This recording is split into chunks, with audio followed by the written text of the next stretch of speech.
Okay, so this is a question we get asked a lot, especially with people or with organizations that don't have a history of doing research.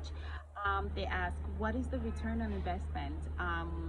Why should I pay this amount of money for research? How is it going to affect my business in terms of numbers? And it's a very, very tricky question. And measuring the return on investment on your research is also very tricky. There are various ways of doing it. First of all, someone actually has to use the research for it to have a return. Most times, research studies are just research reports are just left on the shelves. So it really comes down to how you're presenting the data to them, and providing workshops and opportunities for them to be able to use the data, so integrate the data into their normal operations. But yes, return on investment. So it really depends.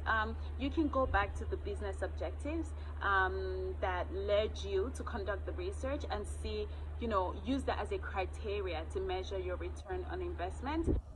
If it was a marketing research where you really wanted to know what marketing method, what marketing channel, what marketing method to use, then what you can say is, okay, I invested 1 million naira, for example, into this research study.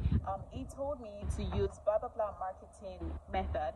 Then you can look at how much revenue you have received through that marketing channel, and you can see whether or not that was successful. So it's very, very tricky to measure, very relative, differs from business to business, but I do think it's important to measure. It's always good to evaluate every single thing you do, including the research you do.